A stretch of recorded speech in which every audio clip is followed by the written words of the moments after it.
Revenue Radio. I'm Mary Grothe, and today we are talking about Faux-TE. Faux like fake. Faux-TE like OTE or fake OTE. OTE is on target earnings. Before I jump into this topic, I have to give credit where credit is due because I did not come up with this, but I cannot remember who did. So hear me out. I read it on LinkedIn. Somebody in our revenue community wrote a post about Faux-TE, and I, for the life of me, cannot remember who it was. So this is my task for our audience. If you know who it was, tell me. Either put a comment here. I will edit this. I'll add it into the notes and the transcription. I'll make sure this person gets credit, but I don't remember who it was. I always want to give credit where credit is due, especially in this day and age where I feel like people rip off a lot of each other's content. I just want you to know this was not my original idea. However, I am psyched that someone is talking about it because it needs to be discussed. Now, let's talk about OTE. What is OTE anyway, and where along the path did it become fake? Okay, here we go. OTE is on target earnings. It's something that's been used in the sales world for a really long time. It's indication of on target or at quota, what will your earnings be? Because salespeople earn variable compensation. So we have a base salary. Let's say my base salary is $75,000, and then my OTE might be $150,000. That's a common comp plan. 75, 75, 75 in base, 75 in upside. But the calculation of that other 75 is all dependent based on performance. And at quota is where you should be hitting that $150,000 annual target. And that's what comes up with the OTE, on target earnings. Okay. Where did Faux-TE come from? Because most OTEs are just a marketing campaign to attract top talent, but no one in the company is really achieving at that level. So I got to tell you a story about my upbringing in sales and why when I first started to hear about Faux-TE, which was years ago, it broke my heart for salespeople. So my professional sales career was at a payroll company, a payroll HR company, and they were amazing when it came to comp plans and quotas. I felt like everything was very fair and very clear. I understood my comp plan inside and out. And I never had confusion on how I made money. And I felt that the base salary was pretty low. I mean, when I got into sales, the base salary was $42,000 a year. And that base salary now for salespeople I've seen be into the six figures. So I have a $42,000 base salary when I'm starting out in sales. And I look at my initial quota for my first year. It was a baby quota. It was $150,000. And I thought, okay, so at quota, I actually wasn't going to make very much. I maybe would have made $100,000 that year. And maybe it may have been less than that. I could have even been like 90. And I was a district sales assistant for 2 years before I went into sales. And so I was able to help my manager file commission reports every month. So I knew what the reps were making. And they gave me this baby first year quota, never sold anything, 150 grand. But there were reps doing far more than that. So I knew how I could increase my earnings if I sold more. So when I looked at the comp plan, I wanted to understand if I sold certain things more than another, would I make more money? So back then, the setup fee, the implementation fee, had a higher commission rate. We got 30% paid on setup fees, and then the multiplier on the regular service revenue was 11%. And so I thought, well, wait a second. If I charged more on setup fees, and the setup fees were completely determined by the salesperson, you could charge anything. So I thought, wait. So most salespeople are waiving setup fees because if you ever bought anything and then people are like, we'll move forward if you can waive the setup. And the salesperson's like, sure, no problem. We'll waive the setup fee. And then they get the recurring revenue. But I looked at the comp plan. I'm like, well, wait, the multiplier is lower. And so I thought, what if Okay, sorry. This is called breaking the comp plan. So maybe I shouldn't tell people what I did. But what I decided to do is I created a new phrase along with my friend Jennifer, who sold out of our Salt Lake City office, called the implementation, customization, and training fee. So we stopped calling it a setup fee because setup fees can be waived. So we renamed it implementation, customization, and training fee. And what we did is we made that ICT fee a percentage of the annual value of the contract. So if the annual value of the contract was, we'll call it $20,000, we would take a percentage. So our percentage fees that we were quoting as setup fees were anywhere between 30 to 40%. And so we were getting, gosh, I can't do math, 20,000 times 10% is 2,000, so times 3, right? $6,000 setup fee on a $20,000 deal. So I would get 6,000, 30% of 6,000. And then I was able to get the 11% then on the 20,000 annual dollar deal. So a lot of salespeople were waiving the upfront fee to get, and I'm like, this sounds super silly.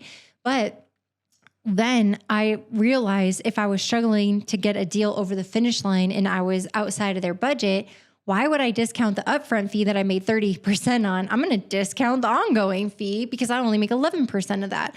So then I started charging so high on my implementation fees because that's where my money was made. And then on the recurring, I was in some cases bringing in a 20, 25% in extreme situations. I didn't really believe in discounting, but in extreme situations to get something over the fence, I could discount up to 40%. So I'm maximizing my comp plan and thinking, hey, like I've got this thing down. I'm going to make a lot of money. So in that first year, I ended up selling $758,000 in revenue on my 150 quota. So I made a lot of money. I don't remember the exact amount, but it was a lot. I more than 5x my income. So like from being a sales assistant, it was a lot. But when I went into my second year, the comp plan changed. And they took away that 30% on setup fees because in my first year, when I started to have a lot of success, I started advocating for like how I got there, and like how I sold so much. And a huge percentage of my annual revenue was actually in upfront setup fees, not recurring. So people were like, how are you getting all this money up front? So the company started paying out a lot of money. So they changed the comp plan, which this is common. Companies do that. You break the comp plan and then the company changes it. So it changed. So I had to get more creative then in future years on how I made money. But thankfully, in my third year, when I switched into a different role, there were multipliers. And so you actually weren't incentivized to discount the ongoing revenue because the more ongoing revenue you sold, then you'd hit these thresholds where then rather than making 11%, now you'd make 13% on every dollar. And then it went up to 20. And eventually at the highest tier, it went up to 39 or 40%. So you're actually incentivized to race through the different tiers and levels so you would make more. But anyway, I had a very fair comp plan in the corporation where I learned how to sell. And I was spoiled because I always knew how to make money. Like I always understood my comp plan and I felt that it was very fair. Even though I had a really low base salary of $42,000, I didn't even care because consistently I was selling and consistently I was making really big commission checks. So then when I left that company, for those of you that know the story, I went and took an equity position with one of my client companies. They were a startup and I went on as a VP of sales and marketing. Well, we won't even talk about the comp there because I took an equity position in the company. So I went down to an equity position, which by the way was worth like nothing, and took my salary down to $36,000 a year. Not so bad. I had some money in savings, so it was okay. But that's when I fell in love, with scaling companies. Then I went and started my own business. So then don't even talk about that comp plan. That's a non-existent comp plan until you decide to pay yourself. But then before I went back to the payroll company, I took a job at a really big IT hardware manufacturer out of Boston. So you probably just guessed who it was for those of you that have worked in the industry. But this is the first time that I saw an OTE, like a 50-50. So it was a 75 base, 75 OTE, or 75 variable, so 150 OTE. And that was the first time that I saw it. And I looked at the comp plan and it was way more difficult to figure out than the one that I was used to. And I looked at it and I was like, wait, you have to sell like $1.2 million to make 150,000. I'm like, well, that stinks. Like at my old company, I'd sell 800,000 and make almost $400,000. I'm like, oh, this comp plan is not so good. And then I had to dig into it, like who on the team is actually achieving this? Because if you sold more than 1.2, you made more than 150. It was what they call uncapped. And so I started to dig in and figure out like, wait, so who on the team is actually selling more than 1.2? Who was in my territory before me and what did they sell? And I started to dig into that OTE because I wanted to make sure that I could blow past it. Because for me, 150,000 was low. And so I started to dig in, but I wasn't smart enough to ask all the questions. Plus, the hiring manager was very old school, like bro culture, sales manager. Yeah, not good. That role didn't last long, just so we're all clear. I'm not cut out to sell in the IT industry. It's not for me. So I go into this role, I'm making this base salary, which I was excited. Like it's a cool base salary. 75K was awesome back then in 2013. And it was way more than I had made in my payroll role. So I'm like, well, that's cool. I have a good base salary. You can live off of that. And now I'm going to work on this variable commission component. And I started to dig in and there were so many splits. It was like an outside person was paired with an inside person. So you had to split between those two on the commission. And then you couldn't sell direct to the customer. You had to sell through a VAR or value-added reseller. And so there was a split there. And then like the sales process was outside of your control and it went through the VAR. And then I started to realize making money here is very difficult. And then I started chatting with the peers once I got in on the team and we had a sales kickoff together. And so I had one-on-one relationship and just time to chat with other salespeople. I'm like, so how do you sell 1.2 million at this company? Because I'm trying to figure this out. And how do you make money? And what I found out was barely anybody was hitting that number. And in fact, the turnover on the sales team was super high. So at my payroll company where I was working, the turnover was practically non-existent. It was such a lucrative job. Comp plan was clear and clean. Everything was fair. The path to sales was very clear. We had great management. And I just felt like the culture was unbelievable. So everybody was set up to win. This was way different. Toxic culture, the kind where they just beat you down and make you feel like you're not good enough because they want that pit in your stomach, that feeling like, oh, I gotta go make everyone so happy and I'm not good enough and whatever. Not a good way to be a sales leader. So we're all clear. It's an old school style. So with that, I saw the writing on the wall. And out of the gate, though, I mean, I'm a high-performing salesperson. I like to figure things out. So I hacked my way through it, and I was pacing extremely well. And I finally figured out, like, okay, here's how to be successful with this company. And I was pacing extremely well. But I got to tell you, the culture in IT hardware sales was not for me. If you want to know what it was like, and maybe it's changed, but back then in 2013, it was like the tighter your dress and the shorter your skirt and the more whining and dining, taking these nerdy IT guys out to really fancy dinners and having a suite for the, Avalanche playoff game. And it's like they want pretty women to look at and to spend time with. And they wine and dine and they take advantage of your budget. I remember one month my sales manager was like, I looked at your expense report and you were under $2,000. We need you spending more money. Like we need you out and about. I'm like, huh? He's like, if you're under 2,000, it clearly means you're not networking enough. You need to be doing more events. I'm like, do not make me go to one more dinner with these guys that just want to stare at me and it's not appropriate. And it really turned into like the prospect petting zoo. These guys wanted you to come to their office and hang out all the time, but like they weren't always buying. And so as a salesperson and as a woman with integrity, I'm like, this industry is not for me. I'm a serious professional. I want to work with buyers that respect me and value that I've taken the time to learn their pains and problems and understand that I have a product or service that can solve those problems, meet their needs, and make their lives better. And I want to be honored and respected for that. And that wasn't the industry. So I quit, and I don't even have it on my resume because actually it's funny. I haven't even talked about it since then, but I went back to work at the payroll company. Guess what? The base salary, $47,000. I was like, I don't even care because I'm going to crush it. And I looked at the comp plan and quite honestly, I just didn't even care. I didn't even care what the OTE was. I'm like, I'm going to blow past this. So I go back to that company, and that's exactly what I did. I got brought in the middle of the year. They gave me a baby quota. I smashed through it, made President's Club, and on a half of a year selling a brand new product because they had just upgraded to a different platform. And it was a tremendous 3 years back at that company. And in fact, in my last year, somehow this story became about me, sorry. But in my last year there, I was pregnant. I worked 9 months of that year. I finished number 7 in the country. And I don't even think I worked the last 2 months. I was so large and pregnant in July and August, like I just laid on the couch and stared at my poor swollen feet. So I really wasn't working that much, but still finished number 7 in the country. And that's just because I learned how to sell larger deals, and I learned how to have a 75% close rate because I was pregnant. I was like, I have to be way smarter in my time. I have to be the best I've ever been in sales because I just cannot hustle like I have in previous years. But I'm so grateful for that company. I'm so grateful for the transparency in the comp plan and the management and the training. And like, it's an unbelievable company to sell for.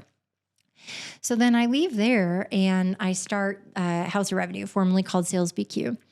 And my mission is to go start sales departments for small businesses or to help them refresh them and make them better. And I start hearing horror story after horror story because we got into sales recruiting as part of our offering. And these salespeople had been burned by Faux-TE. Also, comp plans that changed in the middle of the year without their warning. Because small businesses, sometimes they build a comp plan that they don't think anybody can really, break. And then someone goes and sells the company's largest deal in history, and per the comp plan, they should be paid out X amount of dollars. And the company's like, we can't pay that out. Like, we'll go bankrupt. Like, when we built the plan, we didn't anticipate someone would actually come in here and, and sell this much or sell a deal that big. Please, no, that is not an uncommon story. I have heard it from so many salespeople. And I have heard of these stories of Faux-TE. So it's actually been a marketing tactic. Like, a new player will come into town. So like, let's say there's a big investor-backed company and they just raised a huge round and they're hiring like a 25-person or 50-person or even 100-person sales team. In order to attract the best talent from their competition, they go to market with very overinflated OTEs, but there's no track record, there's no history, and there's no proof that number can be hit because it's fresh and it's new and it's based on a new raise and no one's ever done it. And so these reps, if they're not educated in Faux-TE, they go take this role and they're like, yeah, but I can make $400,000 working here. And these OTEs are so overinflated and they're used as a marketing tactic to get great talent. And then these poor salespeople come on board. They run into issues like there's no product market fit. The executive leadership or the culture is toxic. They don't have the right people in the right seats. The product is not mature enough. There hasn't been enough testing. They don't have the right CRM or automation. Marketing team isn't mature and helping and supplying inbound flow of leads. Like, there's all sorts of problems. Operations team hasn't been built out yet. So they're selling customers, selling new clients, and then they're imploding when it gets to onboarding and implementation. It's just a bad experience. There aren't enough referenceable clients. So they're getting, they're just struggling in the sales process to get the conversions because it might be a newer company or whatnot. But even companies that are well-known, companies that do have good brand recognition, that go in hiring in waves, or they launch a new division, they will use this tactic as well. And so they go to market with these massive OTEs. And it's really disappointing that these quotas are not scientifically created. They're pulled out of thin air, or they're pulled out of finances air, which is like, in order for us to justify this revenue plan, the rep has to sell this amount. Okay, cool. But can they? Like, who's creating these numbers? It is so broken in the industry. So as an executive, as a leader, I challenge you to think about how you're going to market for salespeople, because if you're using Faux-TE, like, maybe you don't even realize you're using Faux-TE. Maybe this is the first time you've heard this and you're like, oh gosh, I think we have Faux-TE. This is an okay time to go back and evaluate your comp plan and to evaluate your quotas and look at your sales team performance. One of the most motivating things that you might be able to do is actually lower the target so your people can win. It's also to whenever if it's a January turnover on the calendar year, if you have a fiscal year, to be able to pull data by territory, by customer type, by segment, by rep, by whatever, so you can get the right trends and data so that you can understand like, hey, we need to not give everyone the same quota. Like maybe our Pacific Northwest region produces less than our Mid-Atlantic region. Okay, good to know. Then don't assign the same quota, because then you're going to have one rep in a flourishing region that's above quota and makes a lot of money, who does the exact same work and effort and is as equally talented as your person in a different territory, that no matter how great of a salesperson they are, the territory can never produce that amount. They're never going to win. And you're going to consistently have turnover in that market over and over and over again. And it's not good for you. It's not good for your company. It's not good for your people. It's not good for the customer. So this is an opportunity for you, now that you know what Faux-TE is, to go fix it. Because salespeople deserve to have a fair and equitable comp plan. They deserve to have an opportunity to win. I will always be an advocate for the salesperson. As a CEO, as a fractional CRO, as the leader of a company that gets to build these departments for our clients, I will always advocate, our team will always advocate for the salesperson and their ability to win and succeed. And my suggestion is that you follow suit.